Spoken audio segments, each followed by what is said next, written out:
happy to be here. Well, good afternoon. We are here to announce, obviously, we just took a vote on a special appropriation to launch in the summer of 2016. A very exciting program, a cutting-edge, innovative approach for a component that has a lot of significance in terms of eliminating the achievement gap here in Montgomery County.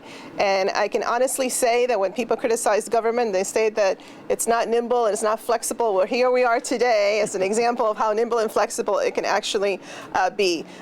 This is a program that has been obviously vetted and of great interest to the school system, and really an opportunity that we didn't want to pass. You know, how many times did you get a local philanthropist come over and say, hey, here's this particular program that is top-notch quality, that fits all the criteria that the county council has been in discussion time and time again in all our committees. It includes a very high quality component, a strong evaluation component. It serves the neediest. It makes sure that it hires MCPS teachers, and it's a public-private partnership that we can finally look at and scale if that is what we desire to do. So it really, in my opinion, meets all of that criteria. I feel like this is a culture change for us in Montgomery County going forward. Everybody signed on because it does, in everybody's mind, really fit and checks all the boxes in terms of what we're trying to do. We know that more than half of the achievement gap between lower and higher income youth can be explained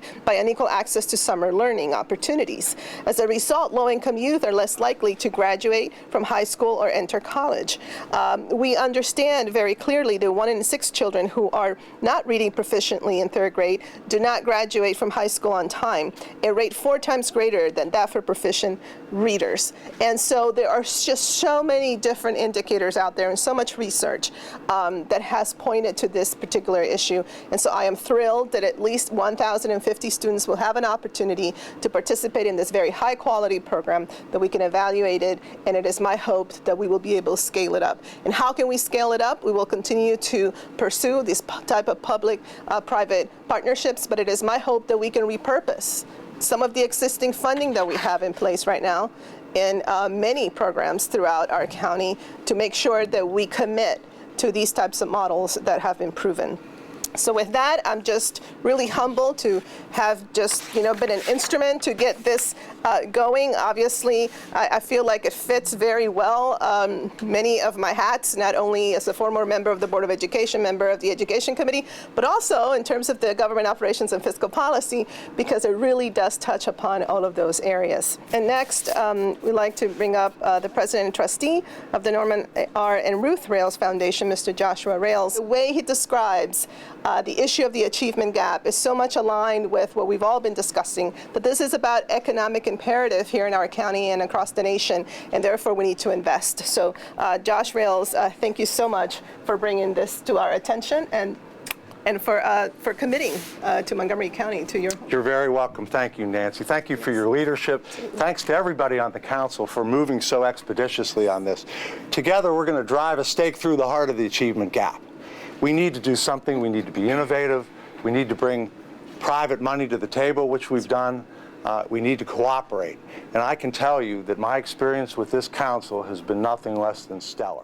You know, the Rales Foundation has had a long history here in Montgomery County. I mean, I remember when my children were at Rock Creek Forest, they were, funding this extraordinary program, the Reading Rails program, where they would provide, computer classes for the parents and English as second language classes for the parents and homework help for the students. I mean, they've got, and we're talking about, 13 over 10 years ago. I mean, there's a long history here. Mm-hmm. And they had approached the school system about this. The school system was really excited about it. We're concerned about our savings plan, and that's why it stalled a little bit. And so I decided to just take the lead and make it all come together, because everybody agreed that this was the best kind of model moving forward, and that we would save money in the long run, right?